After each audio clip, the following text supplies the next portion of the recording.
Yesterday was supposed to be a celebration. My wife, Mara, and I had reached a milestone, 20 years together. We even renewed our vows in a small, intimate ceremony that morning in her parents' backyard. It wasn't a lavish affair, just a few family members and close friends, but the vows were heartfelt. Mara looked beautiful in a simple white dress, not the one she wore on our wedding day, but still lovely. She'd mentioned that her original dress didn't fit anymore, but it didn't bother me. Our kids, Eric, 16, and Serenity, 13, stood by us looking less than thrilled, but they showed up. It was a day that should have been full of joy and reflection on the life we'd built. Instead, it turned into a nightmare. The day started off fine, even a little sweet. Mara woke me up with coffee in bed, something she doesn't usually do. That should have been my first clue that something wasn't right. But I brushed it off. We had the vow renewal, then lunch with the in-laws. Afterward, we had a few hours before dinner. That's when I noticed Mara was glued to her phone, more so than usual. When I asked her about it, she quickly responded that she was just finalizing the details for a special surprise for me that night. She had this weird smile on her face, one that didn't quite reach her eyes, but I didn't think much of it. Maybe she was planning a little post-dinner celebration or something. For context, my mom passed away 3 months ago after a long battle with cancer. My dad died last year. I'm an only child, so I inherited everything, their house, their savings, my dad's vinyl collection, my mom's jewelry. It wasn't a fortune, but it was definitely enough to make a difference. We'd been talking about using some of the money for the kids' college funds, and maybe even renovating the kitchen, which was long overdue. It was an emotional time for me, dealing with the loss of both my parents, and I guess Mara didn't handle it as well as I hoped. She wasn't very supportive during my mom's final weeks, often making excuses not to visit the hospice. I chalked it up to her being uncomfortable around illness. But looking back, I see things a lot clearer now. The dinner at Carmelo's, an overpriced Italian restaurant downtown, started off fine. Mara was being super attentive, laughing at all my jokes, touching my arm. The waiter even brought us complimentary Prosecco to celebrate our anniversary. It felt like everything was falling into place. Despite everything that had been hard since my mom passed, I still felt lucky to have her by my side. But then, halfway through the main course, I excused myself to use the restroom. The men's room was at the far end of a narrow hallway, past the kitchen. As I made my way back, I noticed that Mara had stepped into the same hallway. She was on her phone and her back was to me. I was about to call out to her when I heard her whispering, one of those hushed, intense conversations people have when they don't want to be overheard. I stopped in my tracks, and instinctively I stepped back around the corner. I know I shouldn't have listened in, but something about the way she was speaking made my heart drop. And then I heard it. She said my name, Russell, followed by words that I will never forget. I've already transferred most of his inheritance to accounts he can't access. Once the house is sold next month, I'm filing for divorce and taking the kids to California. I felt like I was going to pass out. My vision blurred, and for a moment I thought I was having a stroke or something. I was in complete disbelief. My mind raced as I heard her continue. He's been so wrapped up in his grief over his mom that he hasn't noticed anything. The real estate agent said we should have multiple offers by next week. I froze, my stomach dropping as I realized what she meant. Our house wasn't even on the market. My mind was screaming, what is she talking about? But it only got worse. The kids will adjust, she said, almost dismissively. Eric might be difficult at first, but I've been talking up the California school. And you know how close Serenity and I are.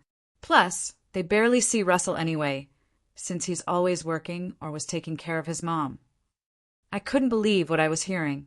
She was planning to leave, take everything and our kids with her. And she was already moving the money around to make sure I wouldn't have access to it.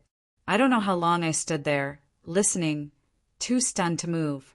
All I could think about was how, just hours earlier, we'd renewed our vows, how she had kissed me like nothing was wrong. She was already planning my betrayal. When I finally returned to the table, I did the only thing I could do. I ordered a bottle of champagne. I said nothing. I don't know how I kept my composure, but I did. The rest of the dinner went by in a blur. I didn't even feel like I was there. I was just numb. That night, when we got home, things were tense, but not as bad as I expected. Mara didn't seem to act any differently, and I couldn't bring myself to confront her. I needed time to process it all. But this morning, everything changed. I woke up to the sound of screaming outside. Mara was throwing a tantrum on my front lawn, yelling at the top of her lungs. I don't know what happened. Maybe she found out I know. But now she's outside, screaming at me, trying to provoke me. And here I am in my bedroom, blinds closed, hands shaking as I type this out. I don't even know what to do. I need to get this out before I completely lose it. This was supposed to be the best day of our lives, but now I'm standing here, feeling like the rug has been pulled out from under me. The woman I loved, the mother of my children, has been planning to take everything from me while I was none the wiser. And now I don't know where to go from here. This morning, I attended what I thought would be a meaningful vow renewal with my wife, but now I see it for what it truly was, a calculated legal maneuver. It's almost impressive how much planning she had put into this, and it's going to make her look even more heartless once the truth comes out. She must have known that this would be the final straw, the thing that would completely blow my mind. But in hindsight, it's almost brilliant. No judge would believe that she didn't know about the house sale when we were just renewing our vows. It's almost too perfect, and it feels like she's been working on this for months, if not longer. I could feel my chest tightening as I sat there, still trying to process what I was hearing. My wife had just played me, right there at that table. During our vow renewal ceremony, she was already making moves to destroy everything we built. I probably made some noise when I realized what was going on because she suddenly turned to look at me and I bolted. I rushed to the bathroom and just stood there, my heart racing so fast I could feel the pulse in my eyeballs. The sounds of her heels clicking across the restaurant echoed in my ears, and I knew I had to compose myself. I took a deep breath, splashed cold water on my face, and forced myself to walk back into the restaurant like nothing was wrong. She smiled at me when I sat back down, asking if I wanted to share the tiramisu with her like everything was normal. But it wasn't normal. Nothing was normal anymore. I had to fight to keep from losing it right there. My mind was in a blur, and I barely heard the rest of the dinner conversation. I ordered champagne, hoping it would numb me somehow, but nothing could take away the sick feeling in my stomach.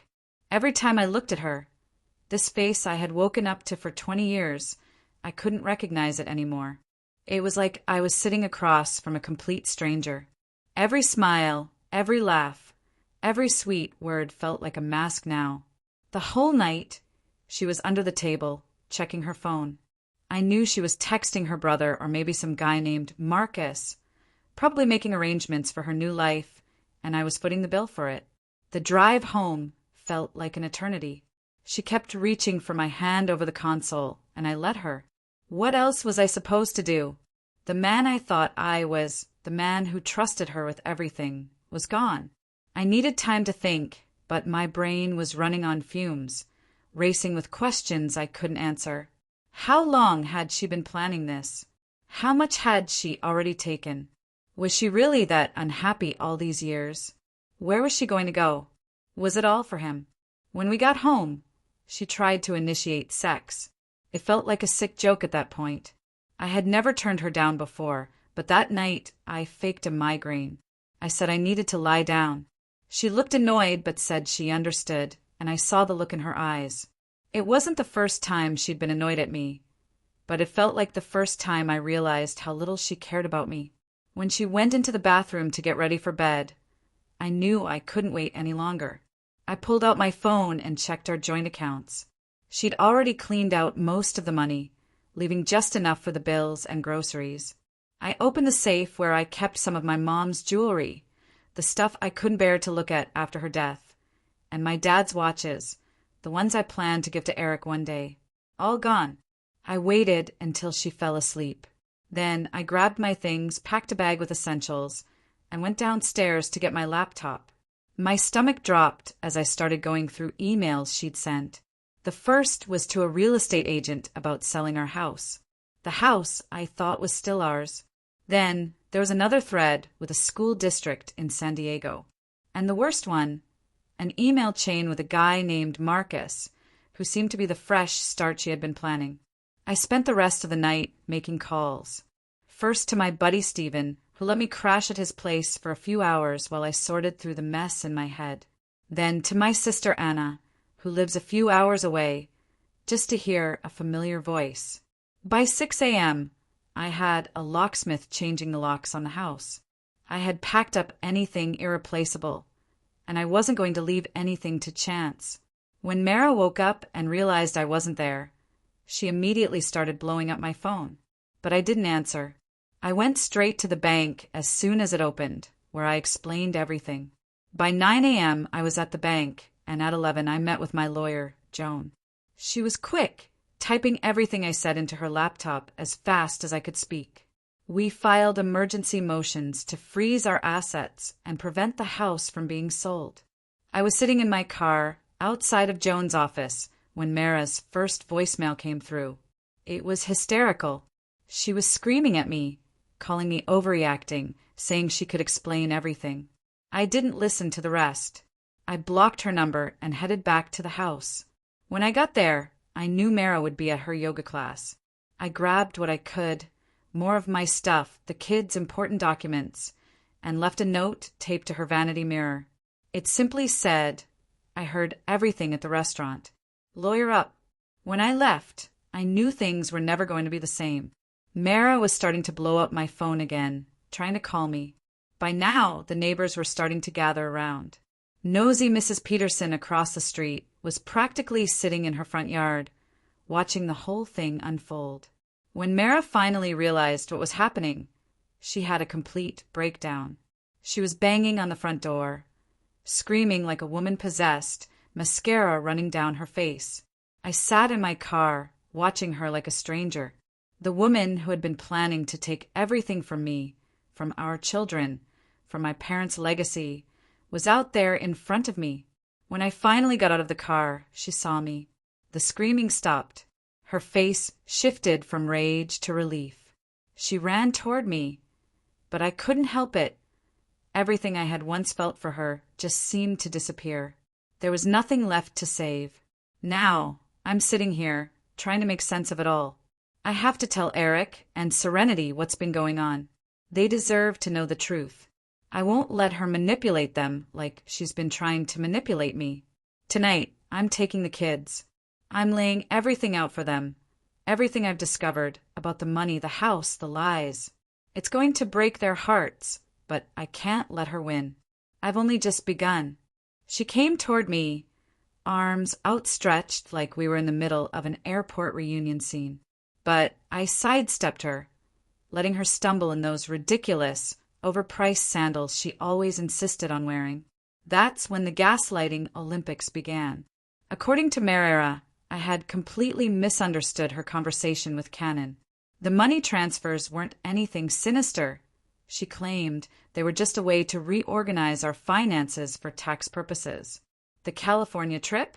That was supposed to be a surprise family vacation. And the house? It wasn't being sold. It was just being appraised to refinance. She looked me dead in the eye, telling me this bullshit like it was the most natural thing in the world. 20 years together, and I never knew what an incredible liar she was. I told her I'd seen the emails, every single one of them, including the one with Marcus. Her face went from fake concern to ghostly pale faster than I could process. I thought she might faint right then and there. Then came the tears, not the angry kind from earlier, but the calculated, manipulative kind. The kind she uses when she wants something. She started in on her sob story, how lonely she'd been while I was taking care of my mom, how she made just one mistake with Marcus, but didn't mean anything. One mistake that somehow required months of careful planning and, apparently, stealing money from my dead parents' estate. Got it. I told her she had 30 minutes to grab whatever she needed from the house, and that I would supervise. Then she needed to leave. She switched tactics again, now claiming that I was scaring her, that I wasn't acting like myself. I laughed in her face. "You're right," I said. "The old Russell would have believed your lies and tried to fix a marriage you already demolished." When we got inside, she headed straight for the bedroom closet where we kept the important documents. Too bad I'd already emptied it. The look on her face when she realized I'd beaten her to it was almost worth the nightmare of the evening. While she frantically packed her clothes, I checked my phone. 10 missed calls from Cannon. Interesting timing, don't you think? Apparently, my brother was concerned about his sister's mental health and wanted to know what was going on. "Sure, buddy." I didn't call him back. Instead, I texted Eric to meet me at the Starbucks near his school after the last period. I sent the same text to Serenity. Marrera saw me texting and demanded to know if I was contacting the kids. I told her I wasn't going to let her poison them against me before they heard the truth. That set her off again. More crying, more accusations. When her 30 minutes were up, she still refused to leave. Now she started talking about her legal rights to the house. That's when I played my first card. I showed her the documents Joan had prepped. Detailed evidence of financial fraud and the unauthorized transfer of inherited assets. These weren't even considered marital property in our state. Criminal charges? A very real possibility. Marrera left. No quiet, calm exit. She stormed out, throwing a tantrum as she went. Meeting with the kids was rough. I'm not going to lie, I almost buckled. Seeing their confused faces broke something inside of me. Eric gave me that guarded, teenager look. He was already bracing himself for the worst. Serenity, on the other hand, was fighting tears before I even said anything. I didn't dump everything on them all at once. That wouldn't have been fair. I told them that Marrera and I were having serious problems, that some money issues had come up, and that they'd be staying with me for now while we sorted things out. Eric saw right through the sugarcoating and asked point-blank if we were getting divorced. Smart kid. I nodded and said, "Probably." Serenity started crying, and it felt like my heart broke in two. Eric, who usually kept his distance from his sister, actually comforted her. It was a rare, human moment between them. Seeing that almost made me lose it myself. Then Marrera started blowing up their phones. Eric read some of her messages aloud, according to the Mother of the Year. I was having a breakdown after Grandma died, that I'd stolen money from our accounts, and that I was making up stories about her. She told the kids to come to Aunt Anna's, that they shouldn't be alone with me because I was unpredictable. The nerve. Eric looked confused, but Serenity was getting scared. I did the only thing I could think of. I showed them some of the evidence. The real estate listing Marrera had created without telling anyone, the emails from San Diego about the apartment and the bank transfers. I didn't show them the Marcus stuff. Didn't want to taint their image of their mother more than I had to. The drive home was silent. Neither of them knew what to say, and honestly, neither did I. When we got back to the house, they went straight to their rooms, likely needing time to process. I couldn't blame them. While they were up there, I went into full detective mode, pulling up the emails and documents, piecing together everything I'd learned. It was time to figure out what my next move was. The beginning of the end started innocently enough, with a simple review of Myra's phone records. What I discovered, however, would change everything. I was going through the cell phone account when I noticed something odd. Dozens of calls to a San Diego number. The number itself was unfamiliar, but I couldn't shake the nagging feeling that it was important. So I decided to dig deeper. After investigating further, I learned that this number belonged to Marcus, someone I didn't know much about, but someone clearly in Myra's life. I checked our Amazon order history and found a Kindle book that she had purchased 3 months ago titled Co-Parenting After a Contentious Divorce. The title hit me like a punch in the gut. Why would she need that book? We were still in the midst of our marriage, and it wasn't a subject I would have imagined her interested in. My suspicions began to grow. Feeling uneasy, I logged into our rarely used family iPad and found something I wasn't expecting. Mira hadn't signed out of her Gmail account. The moment I opened it, I was bombarded with hundreds of emails that I had never seen before. Some were innocent enough, but one email in particular sent a chill down my spine. It was from her best friend, Lauren, with the subject line, "Russell's mom's funeral survival strategy."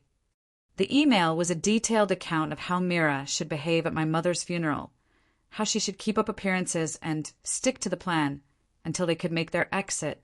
These people, who I had once considered close friends, were actively strategizing about how Mira should act at my mother's funeral.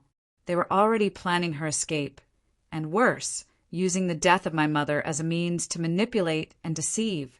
My heart sank as I realized just how deep this betrayal ran. That night, just as I was beginning to digest what I had uncovered, the doorbell rang. I opened the door to find Cannon, Myra's brother, standing with his typical smug expression. Behind him stood a police officer. According to them, I had illegally evicted Mira from her residence and was withholding her medical items. I knew this was nonsense. Mira didn't take any regular medications, but I played along. I had been anticipating a situation like this, so I was prepared. I showed the officer the deed to the house, which was solely in my name after I inherited it from my parents. I also showed him the documentation of financial fraud that my lawyer had already filed. After a quick review, the officer realized that he had been caught up in a civil dispute and advised Cannon that this was a matter for the courts, not the police. As they turned to leave, Cannon tried to push past me into the house. I blocked the door, and to my surprise, he threatened me. "My sister knows things about you that would make your kids hate you forever," he said, trying to intimidate me. I laughed and told him to go back to helping his sister steal from widowers. The officer, still standing on the walkway, turned around and gave Cannon a sharp look. Cannon immediately fell silent, his bravado evaporating in an instant. The next morning, I took the kids to school myself and then went to the bank. As I sat down with the bank manager, I discovered that Mira had opened 3 new accounts behind my back. Since we were still married and living in a community property state, the bank reluctantly allowed me to view the transactions. To my horror, I saw that nearly $300,000 had been transferred over the past 2 months, almost all of what I had inherited from my parents. The good news was that she hadn't yet managed to wire the money out of the bank, just moved it into her private accounts. I showed the manager the emergency court filings, and they froze the accounts, pending the hearing scheduled for the following day. I felt a sense of vindication. Mira hadn't won yet. But just when I thought I was starting to take control of the situation, something else happened that rattled me. During lunch, I checked Facebook, and what I saw made my stomach turn. Mira had contacted virtually everyone we knew, telling them her version of events. According to her, I had had some kind of mental breakdown after my mom's death, had become financially abusive, and was now holding the kids hostage. Several of our mutual friends had already taken her side, spreading her story and painting me as the villain. But Mira had made one crucial mistake. She underestimated my sister, Anna. Anna had been suspicious of Myra's behavior during my mother's illness and had quietly been documenting everything. In the group chat, Anna unleashed hell, sharing screenshots of Myra's apartment hunting during my mother's final days and her complaints about having to pretend to care about a dying woman. It didn't take long for the tide to shift. Even Lauren, Myra's ride or die, reached out to me in a private message, apologizing and admitting she didn't know the full story. As the day went on, I kept checking in on the kids. Eric was angry, but he was holding it together. Serenity, on the other hand, was quieter than I had ever seen her. They had both been texting with their mom, but I made it clear I wouldn't stop them from seeing her if they wanted to. Surprisingly, neither of them took me up on it. Eric actually said something that struck me deeply. "Dad, I love Mom, but I don't like who she is right now." Just as things were starting to settle down, my phone buzzed with a text from an unknown number. "This is Marcus. We need to talk about Mira." That's when I realized how much more there was to this story than I could have ever anticipated. The look on Myra's face when I walked into the courtroom the next morning, armed with 3 folders of evidence, was going to be worth every second of our 20-year marriage unraveling before my eyes. But that wasn't the end of the story. No, what happened next? That's when things got really final. I've had a few intense days, and I finally have a moment to update you while the kids are at my sister's place for the weekend. I'm sitting here drinking coffee from a mug Serenity made for me. It says, "Dad, at least you're not Mom."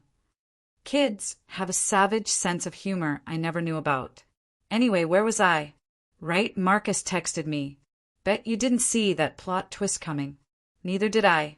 I sat staring at that message for a solid 20 minutes, just processing it. Part of me wanted to tell this guy to go pound sand, but my curiosity got the best of me, so I agreed to meet him. We chose a dingy Denny's off the highway as the meeting spot, neutral ground. No one we knew would be around. Real cloak and dagger vibes. I was expecting some smooth-talking, self-assured guy based on how Mary usually picks them, but Marcus was nothing like that. He was an ordinary dude, kind of average-looking with a receding hairline and a dad bod that was worse than mine. He looked like he hadn't slept in days, fidgeting with his coffee cup as if it might blow up at any second. Then he hit me with the first bombshell. He apologized, said he had no idea Mara was still with me. According to her, we'd been separated for over a year, just living together for the sake of the kids, while we finalized our divorce. She'd told him I was emotionally abusive and had gambled away our savings, which was why she needed to protect whatever money she had left. I almost flipped the table on him. I wanted to show him pictures from our vow renewal ceremony just 3 days earlier, but I held myself together. His face drained of color when I mentioned that. He had no idea. Turns out Marcus wasn't just some random side guy. He was her high school boyfriend before me. They had reconnected on Facebook 18 months ago after he commented on a throwback photo she posted. Classic. But what he said next changed everything. Mara had convinced him to transfer $50,000 of his own money to her to help with her escape plan. She'd shown him fake bank statements, suggesting that I was hiding assets from her. She'd convinced him that she needed the money to protect herself. Let that sink in. She wasn't just stealing from me. She was scamming this poor guy too. I almost felt bad for him. Almost. He pulled out his phone and showed me everything. Their text conversations, the fake documents, the apartment in San Diego they were supposedly going to share. He even had a recording of their last phone call. In that recording, she slipped up. She revealed that she'd been planning all of this for over 2 years, even before my dad passed away. 2 years. All the lies, the manipulation, and the entire time, she had him believing it was real. By the end of that awkward breakfast, Marcus agreed to testify if needed. We weren't exactly friends, but we had both been played by the same person, the enemy of my enemy and all that. I barely slept that night. The emergency hearing was scheduled for 9 a.m., and Joan wanted to meet beforehand to go over our strategy. I dropped the kids off at school that morning. Serenity was pushing her Cheerios around the bowl with that quiet, thoughtful look on her face, while Eric, as usual, had his headphones on, scrolling through TikTok with that dead-inside teenage expression. A normal morning, except for the fact that I was carrying the weight of knowing their mom had been trying to steal everything from us. Dropped them off with awkward hugs and promises to text updates. The hallway at school smelled like that weird mix of floor cleaner and adolescent anxiety, kind of nostalgic in a way. It takes me back. Some things never change, even when everything else falls apart. Court wasn't at all like those dramatic TV shows where everything looks sleek and fast-paced. Instead, the family court was a dull, sterile room, drenched in beige. The chairs were uncomfortable and the fluorescent lighting buzzed overhead, making everyone's complexion look off, almost as if they had jaundice. It was the kind of place that drained you the second you walked in, leaving you feeling like you were stuck in some bleak, bureaucratic nightmare. I spotted Mara and Cannon almost immediately. Mara was dressed in a conservative navy dress that looked like it had been carefully chosen for maximum responsible mom vibes. something she'd never worn before, which was a clear sign she'd gone out of her way to look the part. Cannon, on the other hand, was wearing a suit that screamed money, serious money. The tie he had on probably cost more than my car payment. They both looked like they were trying to appear calm and collected, but I could tell they were anything but. When Marcus walked in behind me, the look on their faces was absolutely priceless. Mara's eyes went so wide I thought her contacts might pop out, and Cannon immediately started whispering to her, his eyes darting back and forth nervously. Their lawyer, a slick guy with shiny cufflinks that practically screamed, "I charge $500 an hour," looked increasingly confused, clearly trying to figure out what was happening. The tension in the air was thick, but it was also kind of satisfying to watch their perfect little world start to crumble. The judge was an older woman who had an air of authority that made it clear she'd seen it all. Every dirty trick in the book. She wasn't here for drama or theatrics. She was all business. When Joan, my attorney, presented the financial evidence, the bank transfers, the secret listing for the house, and Marcus's testimony about the fake separation story and additional fraud, the judge's face went from neutral to absolutely icy. It was clear she was starting to understand just how deep this whole thing went. But the real bombshell came from Anna. She'd uncovered something that I had no idea about, Mara's secret TikTok account. Apparently, Mara was one of those 41-year-olds who thought documenting their life on TikTok was a good idea. Who knew?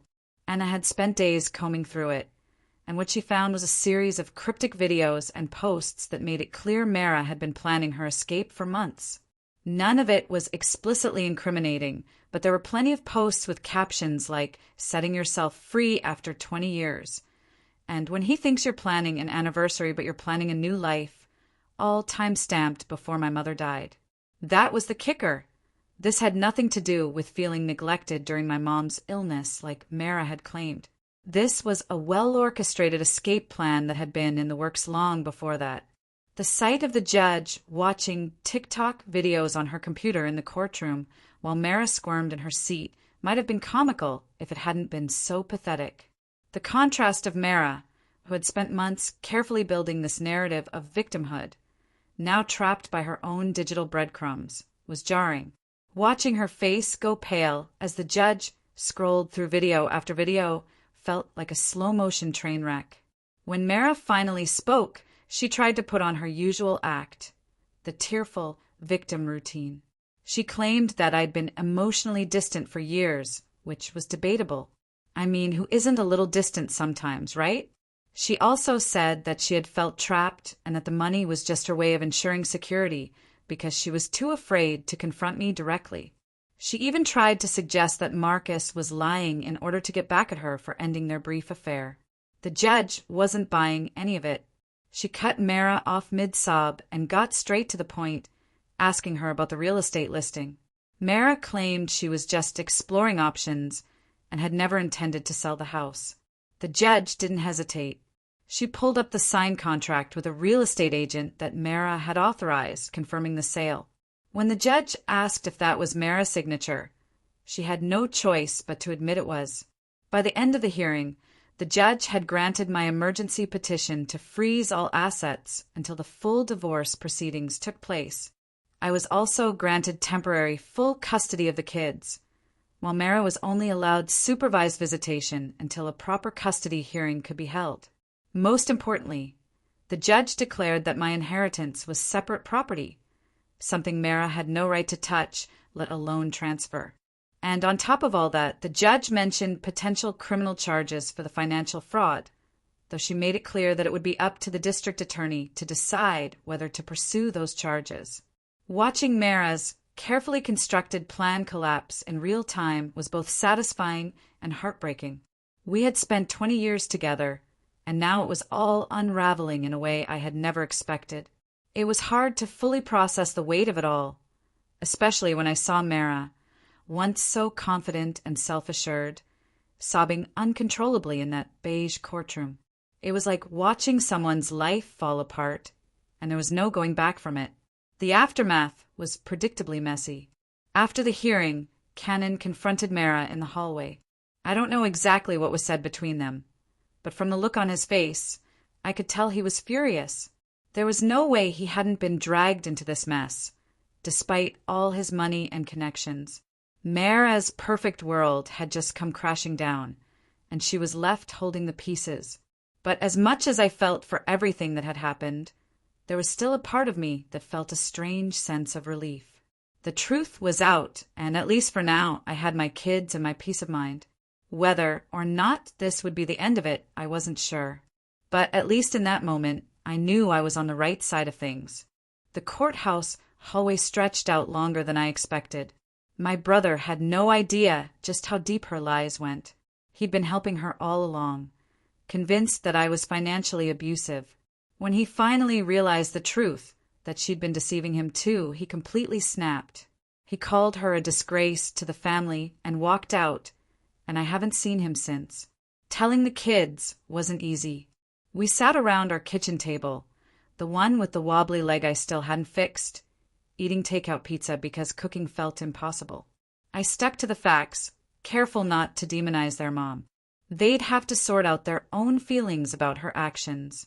Eric asked practical questions about living arrangements and school. Serenity just wanted to know if Mom still loved them, and that one hit me like a punch to the gut. The following weeks were a blur. Court appearances, meetings with Joan, and doing my best to keep things as normal as possible for the kids. Mara moved in with Lauren, who, despite her earlier apology text, chose friendship over loyalty. Mara started her supervised visits with the kids at my sister Anna's house, which she offered as neutral ground. The visits were awkward at first. Mara would bring over lavish gifts, clearly trying to win back their affection. Eric returned most of them, while Serenity kept hers but seemed unsure of how to feel. The court-appointed supervisor, a kind, older lady who knitted quietly during the visits, made notes on everything. It took a while to sort out the financial mess. $320,000 of my inheritance was eventually returned to me by court order. The house stayed in my name since it was inherited, but I never did find my mom's jewelry or my dad's watches. Mara claimed she'd sold them months ago, and that hurt more than the money. The social fallout was strange, too. Some friends ghosted us, unwilling to take sides, while others picked their camps, Team Mara or Team Russell. Stephen and his wife basically adopted us, inviting us to family dinners when I couldn't face cooking again.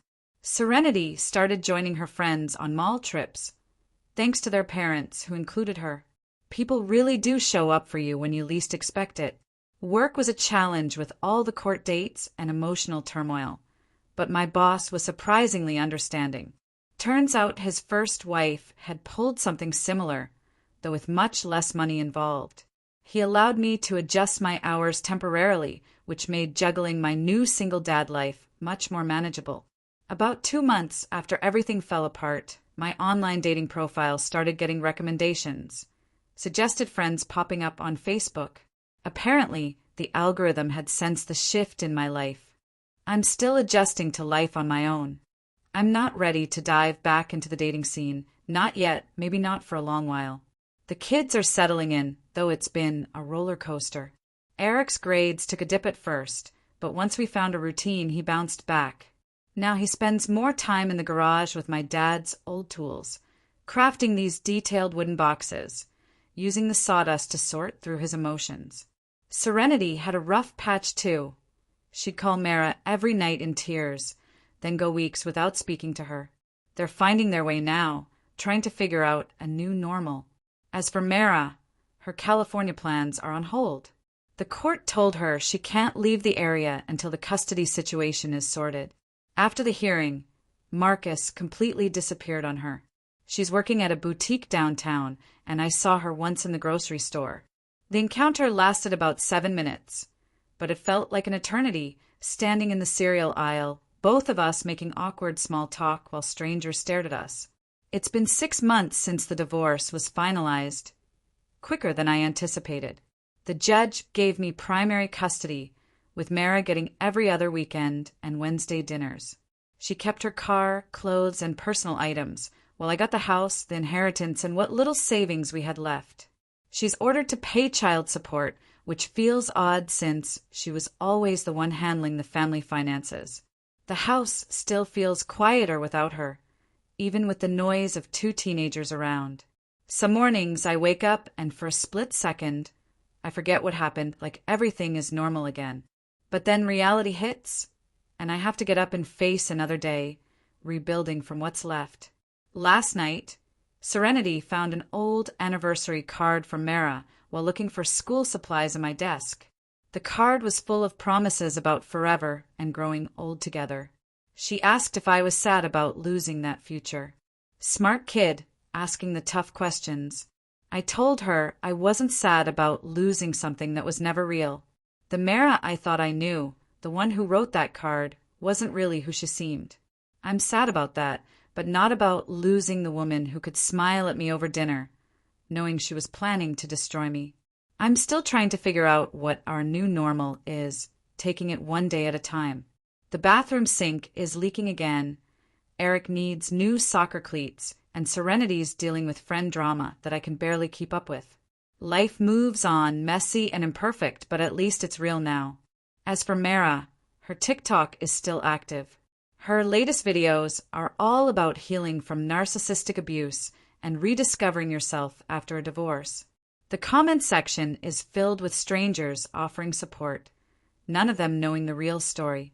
I could step in and correct the narrative, but what's the point? Some people just won't stop rewriting history.